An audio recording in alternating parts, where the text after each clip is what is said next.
오늘은 요한계시록에 나오는 두 번째 교회인 서머나 교회에 대해서 말씀을 전하도록 하겠습니다.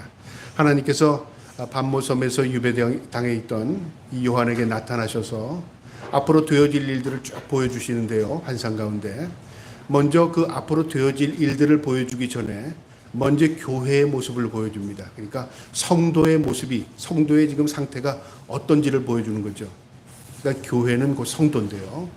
성도들이 어떤 상태냐면 7가지로 분류돼서 나옵니다. 물론 7가지, 10가지 분류할 수는 있지만 그 당시에 이 소아시아에 있던 7교회를 상징적으로 보여주면서 하나하나 그들의 특징들을 나열하면서 지금 어떤 상태에 있는가를 우리에게 깨닫게 하는 겁니다. 그래서 지난주에 봤듯이 에베소의 교회는 모든 걸 가지고 있었어요. 열심도 있었고 충성도였고 또 말씀대로 행하려고 했고 이단들이 들어오는 건 막았고 그다음 진리안에 핍박을 견뎌냈습니다.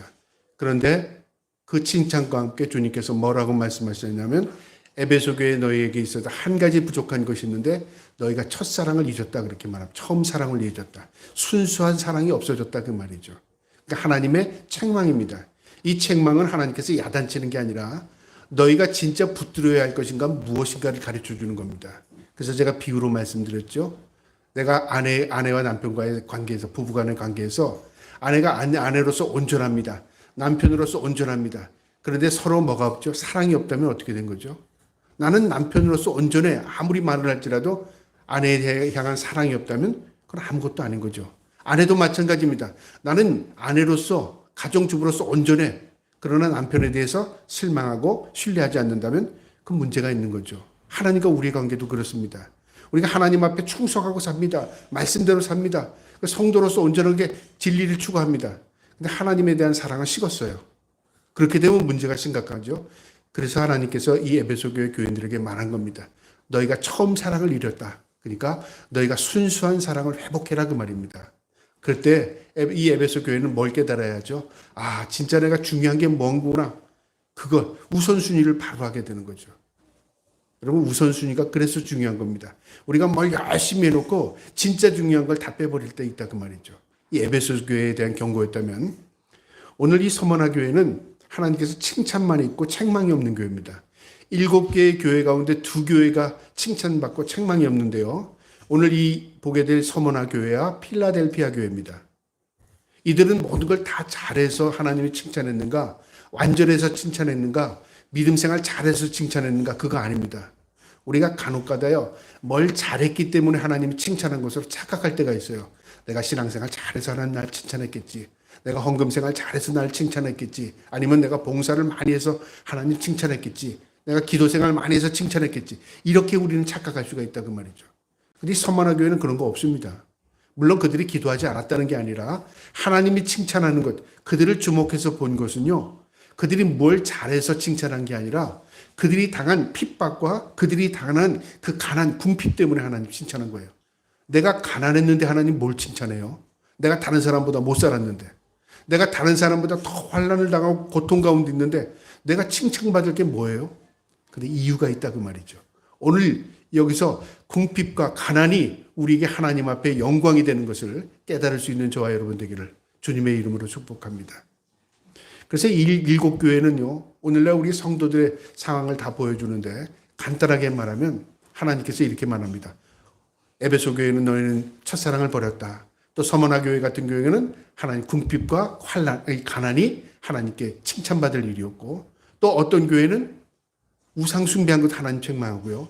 어떤 교회는 음란한 교회가 있어요. 또 책망합니다. 사태교회 같은 교회는. 또 어떤 교회는 미지근한 교회가 있어요.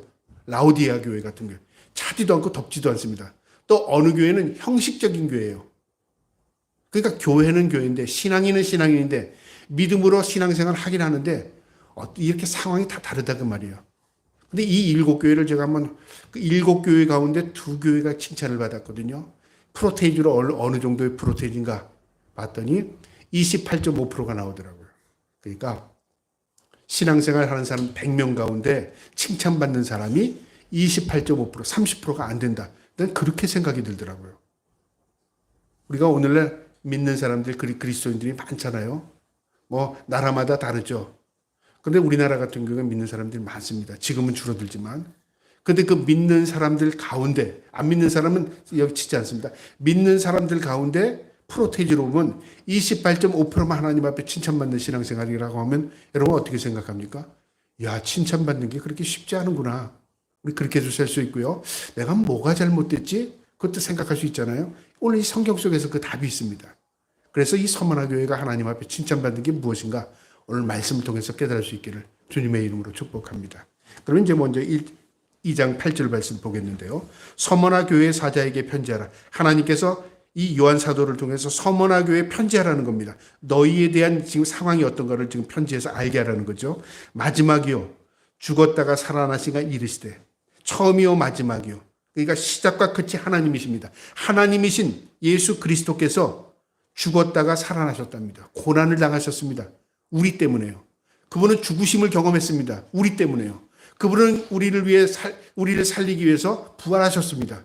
모두가 우리 때문입니다. 교회 때문입니다. 성도를 구원하기 위해서 우리 주님은 죽으심을 경험하셨고 그 죽음에서 부활하셨습니다. 그분이 지금 말씀하시는 거다 그 말이죠. 이 서머나 교회는요. 먼저 어떤 상황이었냐면 서머나 교회는 에베소 교회, 서머나 교회, 두아디아 교회, 사테 교회, 필라델피아 교회, 라우디아 교회 이렇게 쭉 시계 방향으로 돌아가는데요.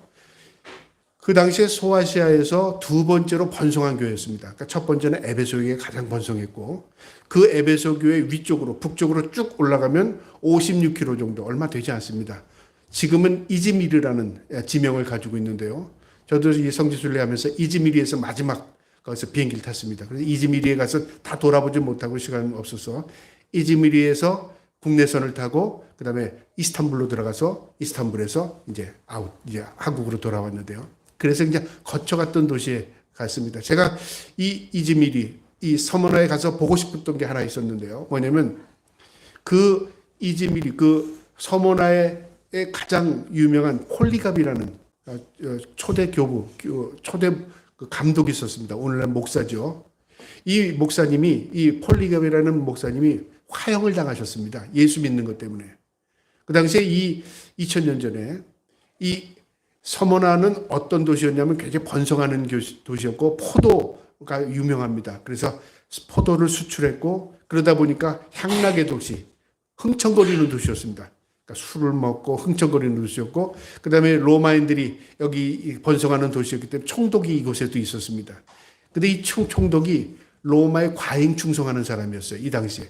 그래서 기독교인들이 로마가 핍박하니까 이 기독교인만 보면 잡아서 죽이고 기독교인만 있으면 다 구속했습니다. 그러니까 예수를 믿는 게 참 어려운 시기였죠. 근데 이 당시 AD 70년에 로마가 디토에 의해서 침략을 당하지 않았어요? 로마 군대에 의해서. 그래서 흩어집니다. 그래서 로마를 떠난 사람들이 어디로 오게 되냐면요. 소아시아 이 에베소에 또 소아시아 이 서머나에 많이 몰려듭니다. 살기가 좀 좋으니까요. 근데 기독교인들이 오는 것과 함께 유대인들도 다 도망온 겁니다. 그러니까 그 안엔 유대인들도 있었고 그 안엔 기독교인들, 개종한 기독교인들도 있었죠. 근데 이 유대인들이 이방 땅에 와서 이 서머나에 와서 이 기독교인들을 못마땅히 생각한 거죠.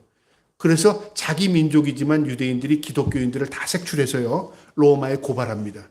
그러면 자기 민족이었던 유대인들 때문에 기독교인들이 붙들려가서 죽게 되고 그 다음에 또 로마로 끌려가서 원형 경기장에서 화형당하기도 하고 그 다음에 동물에 있어서 또 이렇게 희생당하기도 하고 이렇게 여러 가지 핍박을 당했습니다. 그래서 이 서머나는 굉장히 흥청거리는 도시였고 굉장히 번성한 도시였지만 기독교인이 살기는 참 어려운 땅이었습니다. 또 기독교인이라고 노출이 되면 붙들려 갑니다. 그러니까 신앙생활하기 참 어려운 땅이죠. 여러분 오늘날도 이슬람 국가에서 기독교인들이 의외로 있습니다. 여러분 이슬람이 번성한 국가들 많습니다. 터키 같은 경우에는 98%가 이슬람이고 그다음에 거기다 기독교인이 몇 프로, 0. 몇 프로 정도 돼요. 그러니까 교회 보기가 참 어렵습니다. 십자가 있는 건 옛날 유족들이, 그러니까 로마 시대에 있었던 유족들이고요. 거의 교회 보기가 힘들어요. 그러니까 지금 목사님 두 분하고 저 셋이서 이제 그 이스탄불에서 그랜드 바자르고 가장 큰 시장이 있어요. 거기를 이제 지하철을 타고 내려서 그 시장을 구경하려고 들어가려는데 맞은 쪽에 십자가가 있어요. 잠깐 우리 저 십자가 있는데 교회인가 보다. 한번 들어가 봅시다. 그래서 팻말을 딱 봤더니 미국 선교사들이 한 200년 전에 지은 교회더라고요. 미국 선교사들이. 자그마한 교회인데. 그러니까 우리는 목사들이니까 흥미가 있잖아요. 그 교회를 들어갔어요. 들어갔더니 사람이 아무도 없는데 그 앞에 보니까 이렇게 성경책이 꽂혀 있고 그다음에 우리 교회하고 똑같습니다. 사무실에서 한 여자 성도가 뭐 주보를 만들지 한참 준비하고 있어요. 예배당은 아무도 없어요. 그래서 들어가도 되냐고 그러니까 들어가래요. 그러면서 God bless you. 당신의 하나님의 평화가 있기를 그러더라고요. 우리도 똑같이 인사를 했어요. 그래서 들어가서 셋이서 그 빈 예배당에서 예배를 드리는데 진짜 감동이 있더라고요. 왜 똑같은 예배당인데 이슬람 국가 안에 있는 교회에서 예배를 드리니까 이 기도만 해도 감동이 오는지 상황이 그렇잖아요. 여기서는 예수 믿는 게 핍박이고 예수 믿는 게 쉽지 않은 곳입니다. 그런데 그 시장터 위에 교회가 딱 있어요. 누구도 들어오지 않아요. 몰라 주일날은 믿는 사람들이 들어오겠죠. 당당하게 예수를 믿더라고요. 여러분 오늘날 성도들이요. 예수 믿는 걸 부끄럽게 아니면 예수 믿는 걸 나 예수 믿어야 하기를 좀 거슬리게 생각하는 사람도 있어요. 왜냐하면 직장 생활할 때 안 믿는 사람들이 나를 어떻게 볼까? 내가 예수 믿는다고 하면 내가 좀 불이하게 해를 당할까? 뭐 이런 여러 가지 이유가 있겠지만 예수 믿는 걸 노출하지 않는 사람들이 참 많잖아요. 근데 이슬람 국가에서 그런 사람들이 의외로 많아요. 또 이집트라는 나라에 가보면요. 저는 가보지 않았지만 이집트라는 나라를 가면은 그 이집트 카이로 시내에서 변두리 쪽에 그 쓰레기 마을이라는 곳이 있습니다. 저는 이제 다큐멘터리를 통해서 봤는데 쓰레기 마을에는 어떤 사람들이 모이냐면 모두 쓰레기 마을에는 공통적으로 기독교인들이 모여 살아요. 아니 왜 쓰레기를 그 카이로에서 나오는 모든 시내에서 나오는 쓰레기들이 다 쓰레기 마을로 가서 분리 작업을 합니다. 박스는 박스, 그다음 깡통 다 분리해요. 그래서 왜 기독교인들이 여기에 자리 잡고 있는가? 좀 더 언덕으로 올라가면은 그 토굴 같은 길이 있는데 교회입니다. 근데 그 교회가 이슬람 국가 가운데 가장 큰 교회래요. 그냥 뭐 건물로 진 게 아닙니다. 그들이요. 그냥 굴을 꾸민 겁니다. 굴을 계단을 만들고 굴에 강대상 놓고 꾸민 거예요. 근데 그들이 이제 그 다큐멘터리를 찍는 사람이요. 지나가면서 여기 있는 사람들이 기독교인입니까? 그 자랑스럽게 난 기독교인입니다. 당신도 기독교인입니까? 그러니까 아니요. 그런데 이제 그 기독교인이냐고 다 물어봤어요. 그러면서 그들이 보여주는 게 다 십자가를 보여주는데요. 손목에 십자가를 다 표시를 돼 있어요. 그래서 그 사람이 기독교인이라는 것뿐만 아니라 나는 기독교인이라는 십자가를 여기다 아예 그냥 사기고 다니는구나. 그랬는데 아이들도 보니까 아이들도 어린아이들도 다 손을 내놓는데 십자가 표시가 다 있어요. 이슬람 국가에. 그런데 이들이 왜 여기 쓰레기 마을에 모여 사는가 이유가 있더라고요.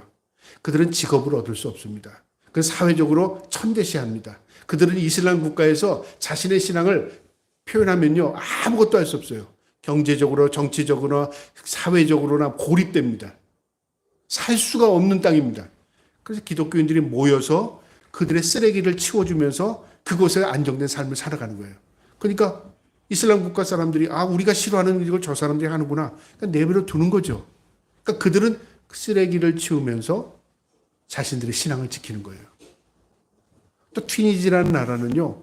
그 아프리카에 있는 튀니지는 거기도 교회가 있어요. 아주 소수의 기독교인들이 모여서 하는데 거기도 핍박이 심해요. 물론 종교는 자유가 있습니다. 그 헌법에는 모든 종교는 자유가 있다고 하지만 사실은 이미 90%가 넘는 이슬람 사회에서 신앙을 지킨다는 게 쉽지 않죠. 신앙을 굳건히 지키기 위해서는 직장도 못 가죠.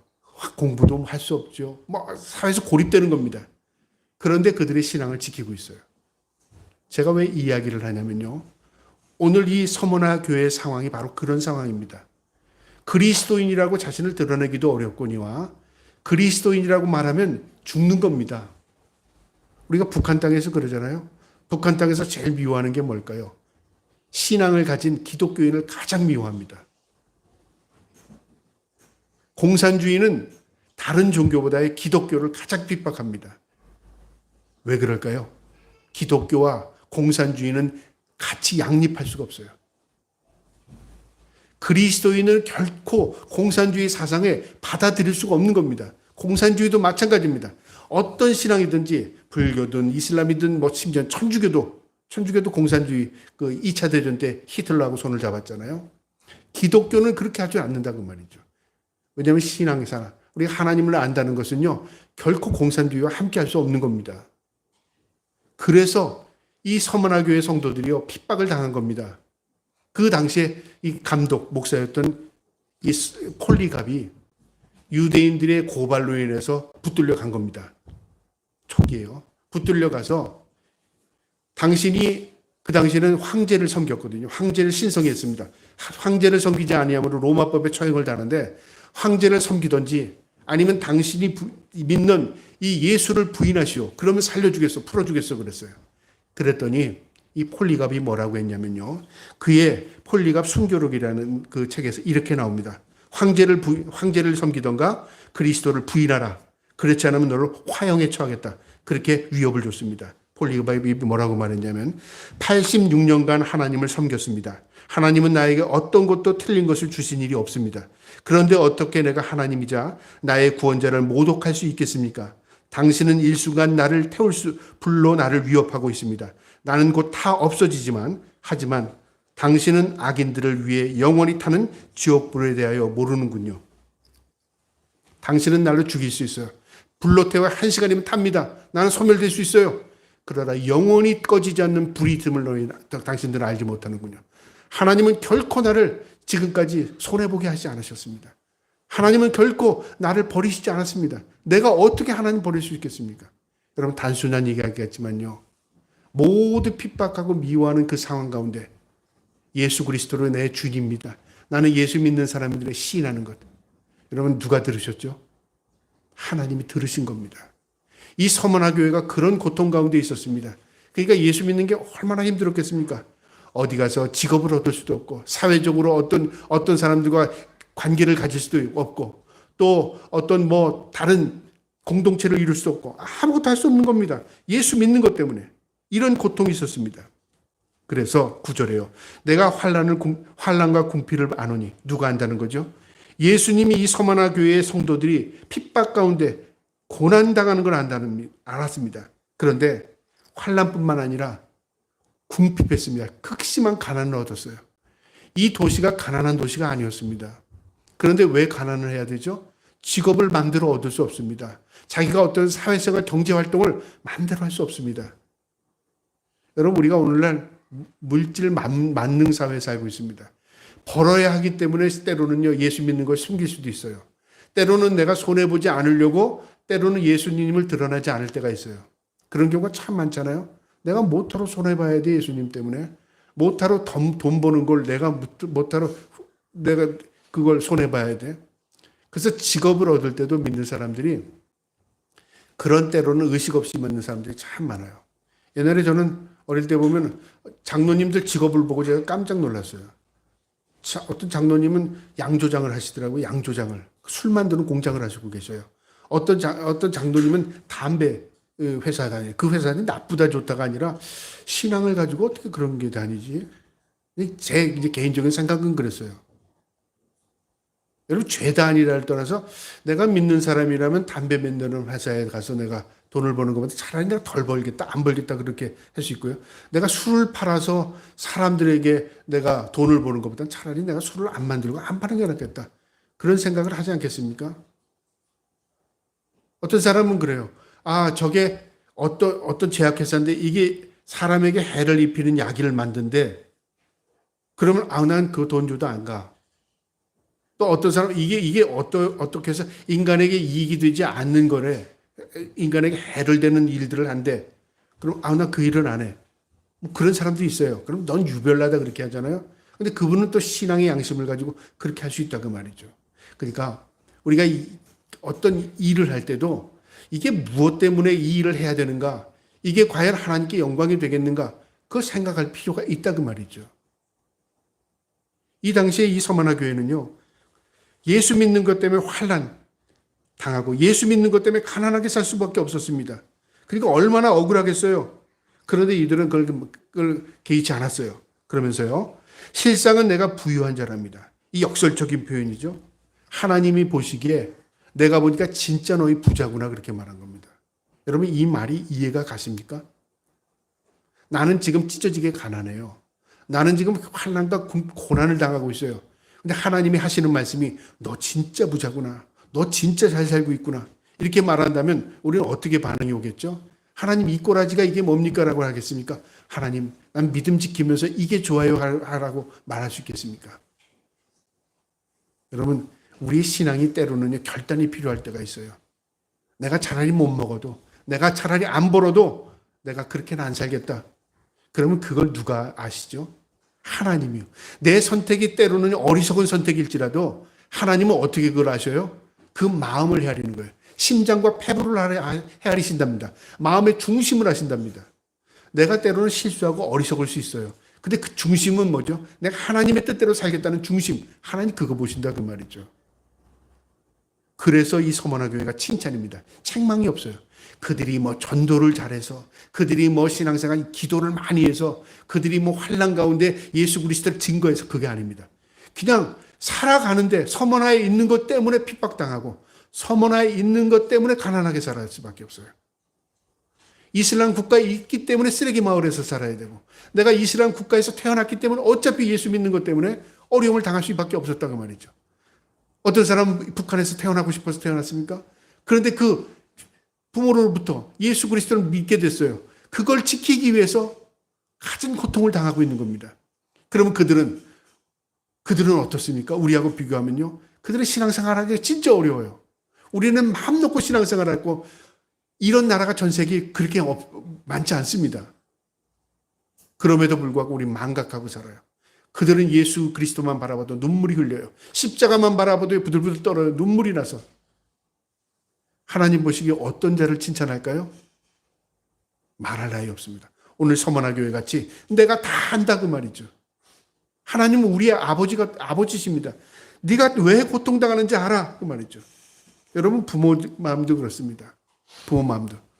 자식이 여럿이면 자식들이 여러 직업이 여럿 있잖아요. 몰라요. 안 그런 부모도 있을지 모르지만 자식들이 여럿 있어요. 어떤 자식은 돈 벌기 위해서 열심히입니다. 뭐 남의 거짓말하든 남의 애가 되든 열심히 돈 벌어요. 그래서 아버지 용돈도 따박따박 줘요.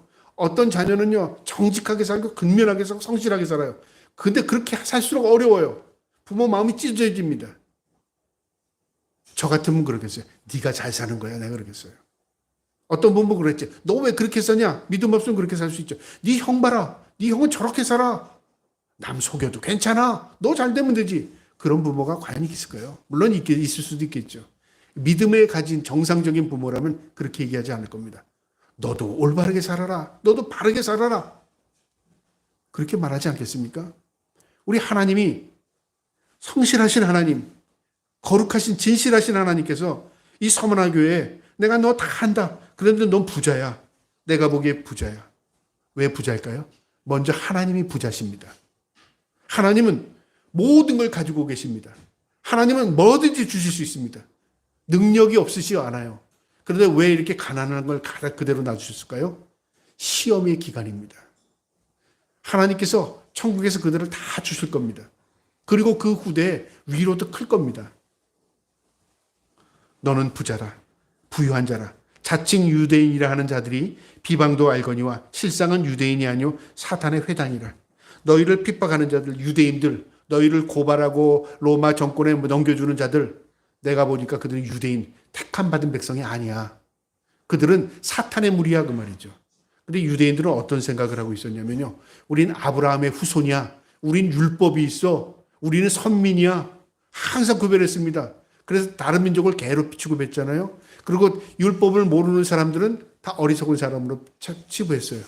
그런데 하나님 보시기엔 그들은 사탄의 동조자들, 사탄의 무리, 사탄의 집단이라고 말한 겁니다. 여러분 이 경고는 오늘날도 우리가 나는 예수 잘 믿어, 나는 큰 교회 다녀, 나는 이래 유명한 목사님 말씀 듣고 살아. 만약에 그렇다면요. 하나님께서 안 그랬으면 좋겠지만 너희는 사탄의 집단이야. 만약에 그랬다면 어떡할까요? 충격이지 않겠습니까? 근데 그게 먼 세상 얘기가 아닙니다. 우리가 살아가는 지금 이 땅에 그런 일들이 얼마나 많은지 몰라요. 미국 같은 경우에도 그러잖아요. 교회는 교회인데 다 오십시오. 누구나 다 오십시오. 뭐 동성애자들도 오시고 뭐 LGBTQ들 다 오고 다 오세요. 뭐 우리나라의 유명한 교회 제가 지난주에 보다 깜짝 놀랐어요. 사랑의 교회 옥하는 목사님 아들이 예수를 안 믿는다는 얘기 들었어요. 뭐 안 믿는지 모르는지. 교회는 다니겠죠. 그런데 뭐라고 말했냐면 거기 잠깐 나오는데 그러더라. 그 오카나 목사님 아들이 구원은 없다. 구원은 천국에 없다. 이 땅에서 우리가 잘 사는 게 우리가 성실하게 살고 잘 사는 게 그리고 막 예수님처럼 사는 게 그 예수 믿는 거다 이렇게 얘기했나 봐요. 그 구원관이 하나도 없어요. 그러면서 거기 뒤에 얘기 나오더라. 목사님 오카는 목사님이 돌아가실 때 그 사진 영정 사진을 놓고 가족들이 다 찍었답니다. 그래서 왜 그랬나 보니까 가족들이 목사님하고 사진 찍은 게 하나도 없대요. 목사님 바쁘게 다니셨겠죠. 가족들하고는 등지고 산 거예요. 그러고 싶어서 그렇겠습니까? 교회가 크니까 열심히 목회하느라고 그랬겠죠. 그러다 보니까 함께 찍은 사진이 없는 거예요. 그러니까 영정사진 놓고 함께 찍은 거예요.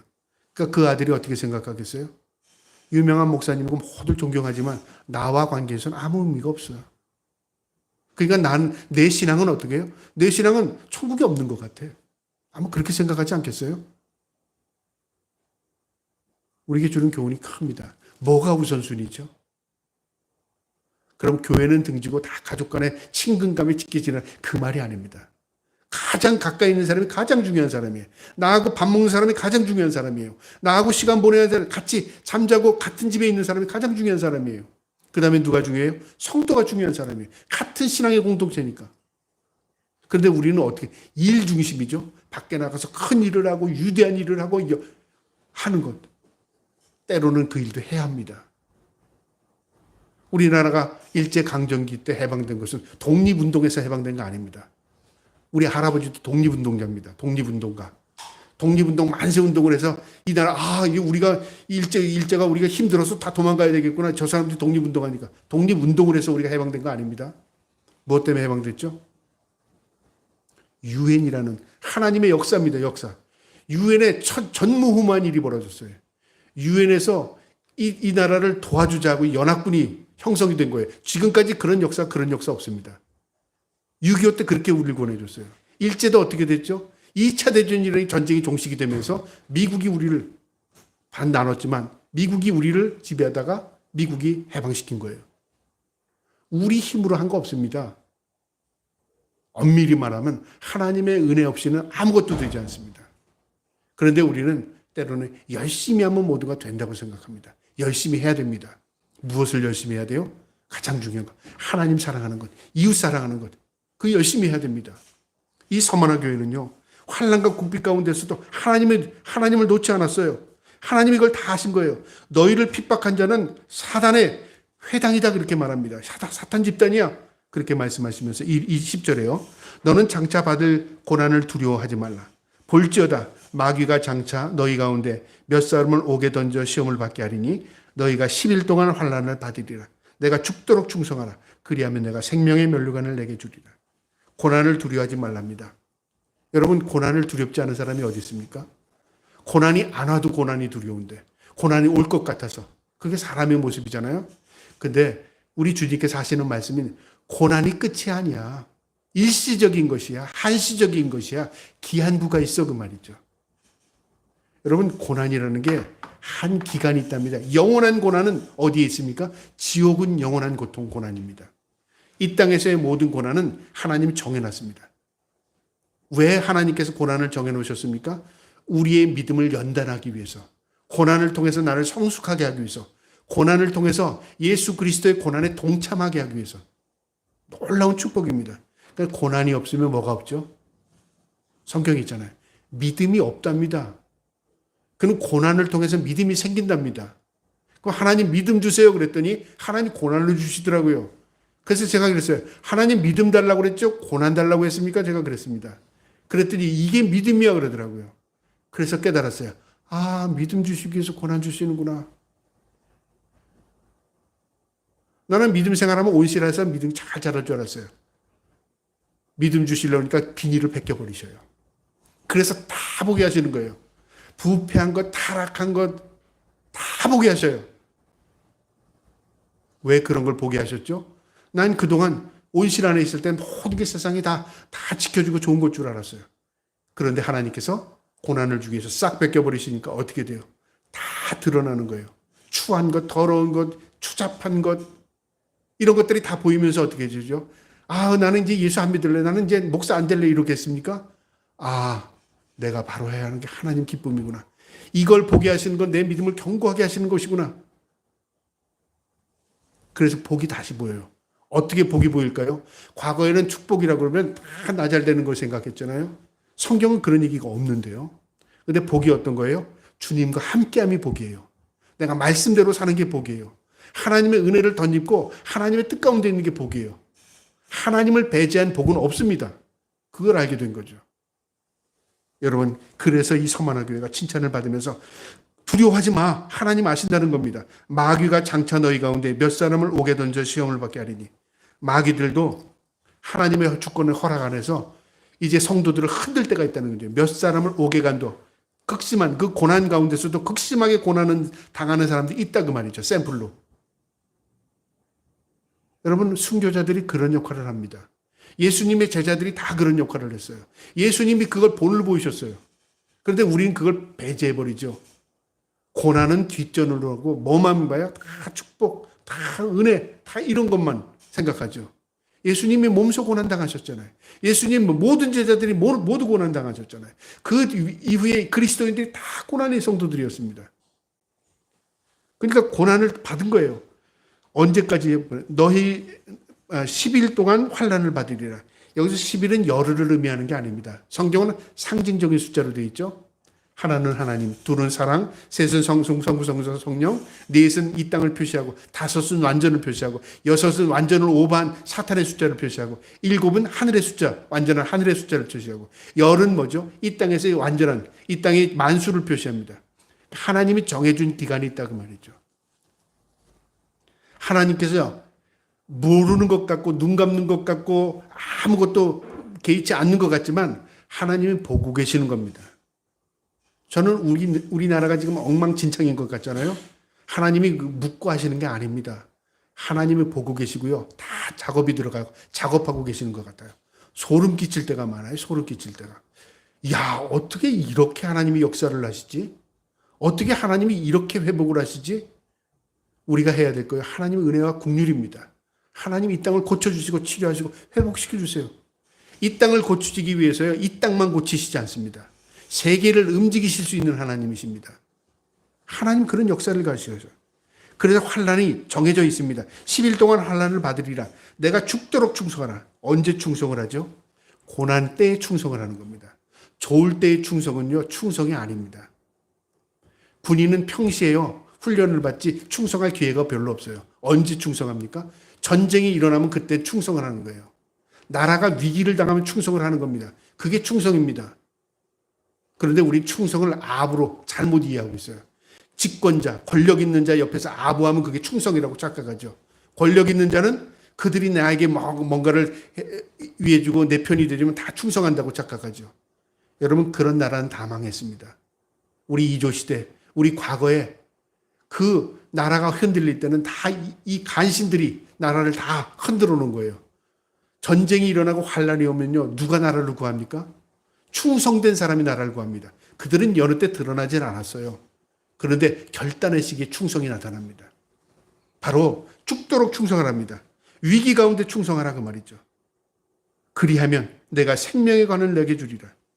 죽도록 충성하면 죽음이라는 게 있잖아요. 충성은 죽도록 하는 겁니다. 죽을 것 같아요. 죽기도 해요. 근데 생명의 관은 뭐예요? 생명은 하나님께 있다 그 말입니다. 그러니까 신앙생활을 우리가 지금은 편안한 가운데서 죽도록 충성할 수 있게 보이는 게 없죠. 그런데 어려운 나라, 이슬람 국가, 공산주의, 공산국가에서는 어떻습니까? 환난과 궁핍 가운데 그들이 목숨 걸고 신앙생활하는 겁니다. 그게 하나님 보기에 충성이에요. 이 서만화 교회가 그런 충성을 보였다 그 말이에요. 충성하라. 내가 생명의 멸류관을 너에게 주리라. 귀 있는 자는 성령이 교회들에게 하시는 말씀을 들을지어다. 귀가 없어서 못 듣는 게 아니라 이 진리의 말씀 깨달으면 하나님께서 그의 영을 열어주셔야 돼요. 들을 수 있는 길을 가져라 그 말이죠. 분별력을 가져라 그 말이고요. 이기는 자는 둘째 해를, 사망의 해를 받지 아니하리라. 이기는 자. 내가 충성하고 하나님 앞에 믿음을 지키고 이 믿음을 보존하고 있으면 어떻게 된다고요? 둘째 사망의 해를 입지 않는답니다. 첫째 사망은 모두 다 당합니다. 죽음이죠. 둘째 사망은 지옥입니다. 둘째 사망은 지옥이에요. 그리고 또 이제 필라델피아 교회도 칭찬받는 교회인데 그건 나중에 제가 말씀드리겠지만 고난을 당하니까 나중에 고난이 없어집니다. 한 예로 들어볼게요. 요한계시록 3장 11절에 10절에요. 내가 너의 인내의 말씀을 지켰은즉 내가 또한 너를 지켜 시험을 때에 면하게 하리니 이는 장차 올 세상에 임하여 땅에 거하는 자들을 시험할 때라. 어려운 환난이 올 때는 오히려 그들을 보호해 시험을 면하게 해준답니다. 우리가 시험 패스가 있잖아요. 시험을 다 치르는 게 아닌 줄 알았는데 누구면 시험 패스예요. 왜 쟤는 시험 안 보죠? 그럴 때면 쟤는 이미 시험 봤어. 이미 합격한 애야. 그래서 걔는 배제야. 우리 인생 가운데 어려운 환난이 왔어요. 왜 저 사람은 환난을 안 당하죠? 미리 당했어. 미리 그 사람은 하나님 앞에 테스트를 받은 사람이야. 그래서 시험을 받은 거야. 저는 개인적으로 인생 가운데 그런 경험이 있는 것 같아요. 어떤 시기에는 극심한 환난이 올 때요. 진짜 모든 걸 다 버리고 싶어요. 근데 그거 붙들어 누구도 인정해 주지 않습니다. 근데 지나고 나면요. 세월이 지나면 다른 사람들을 당하는 시험이 나는 없네라고 생각할 때 그때 테스트 받은 건가? 그런 착각을 들을 때가 있어요. 또 목사님들이 모여서 그런 얘기를 해요. 어떤 목사님 참 평안해. 나는 굉장히 목회하면서 힘든데 그 부모님 때 그런 어려움을 경험하셨대. 그 부모님이 그렇게 심은 게 있어서 자식들을 목회하는데 평안하대. 그런 말을 또 들은 적도 있어요. 알 수 없습니다. 개인의 삶은요. 근데 중요한 건 하나님께서 생명의 멸관을 얻게 하신답니다. 둘째 사명을 해를 받지 않는답니다. 하나님 구원하시겠다 그 말이죠. 오늘 이 말씀에서 우리에게 주는 교훈이 있습니다. 예수 믿는 것 때문에 환난 궁핍을 당할 때 하나님이 인정하는 상이 있다는 것을 기억할 수 있기를 주님의 이름으로 축복합니다. 예수 믿는 것 때문에 궁핍과 환난, 내가 잘 믿으려고 하면 할수록 어렵고 잘 믿으려고 하면 할수록 손해본다? 억울한 것 같죠? 하나님이 그거 기뻐하신답니다. 왜요? 하나님의 뜻대로 살기 때문에. 그 다음에 오늘 이 말씀해 주는 교훈이 있는데요. 사탄은 예수의 말씀을 따르고 충성하는 자들을 항상 공격하고 박해합니다. 사탄의 공격 대상은요, 안 믿는 사람 같지만요, 사실은 어정쩡하게 믿는 사람에게 공격을 합니다. 안 믿는 사람은 이미 사탄의 다 테두리 안에 들어요. 사탄의 집합체이잖아요. 사탄의 회. 그런데 누구를 공격해요? 하나님의 백성들을 공격하는 겁니다. 그래서 그들을 무너뜨리는 게 사탄의 전략이죠. 전술 전략. 그들이 온전히 하나님 앞에 예수 그리스도 안에, 그래서 이 말을 히브리 엔터 크리스토라고 하는 예수 그리스도 울타리 안에 그 말입니다. 그 울타리 안에 믿음으로 사는 사람은 누가 지켜줘요? 하나님, 예수 그리스도 안에서 예수 그리스도께 지켜주신다 그 말이죠. 믿음이 나를 지키는 겁니다. 믿음이 나를. 내가 믿음의 장벽을 무너뜨리니까 이리 때가 나를 업습해 오는 거죠. 믿음을 굳건히 서고 믿음 안에 살면 예수 그리스도를 의지하면 누가 지켜줘요? 하나님이 지켜주시는 겁니다. 사탄은요, 공격 대상이 분명해요. 하나님의 백성들을 공격하려고 합니다. 저희는 믿음 안에서 예수 그리스도만을 의지하고 살기를 주님의 이름으로 축복합니다.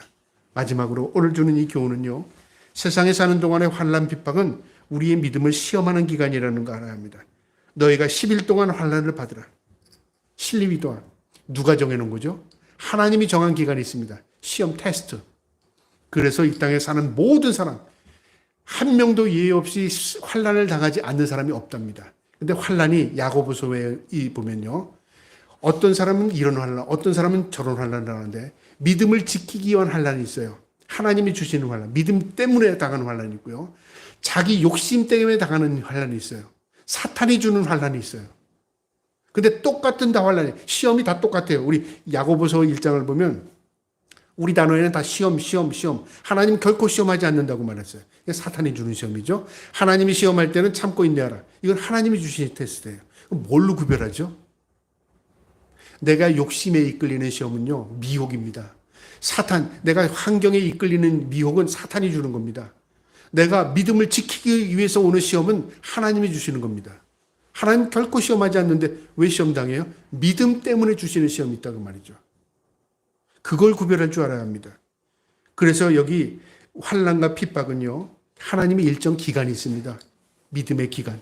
우리가 그 믿음을 잘 견고히 서면 그 이후에 언제든간요, 그 시험 때문에 우리가 평탄한 삶을 살 수가 있습니다. 내가 태어나서부터 죽을 때까지 시험 속에서 살아간다. 사람이 어떻게 살아요? 그 하나님께서는 어떤 사람은 전반기, 어떤 사람은 중반기, 어떤 사람은 후반기. 저는 알 수 없지만요. 시험을 당하는 기간이 있는 것 같아요. 믿음의 시험. 저와 여러분에게 그런 시험이 있다면요. 믿음을 굳건히 하고 믿음의 시험 잘 견뎌서 오늘 말씀처럼 죽도록 충성하라. 그리하면 생명의 면류관을 내게 주리라. 둘째 사망이 없다. 오늘 이 말씀 마음에 기억하시고 늘 이 땅에 사는 동안에 우리가 궁핍하고 우리가 환난을 당하지만 하나님 아신다 하는 그 마음, 그 믿음 가지고 살 수 있기를 주님의 이름으로 축복합니다. 아멘.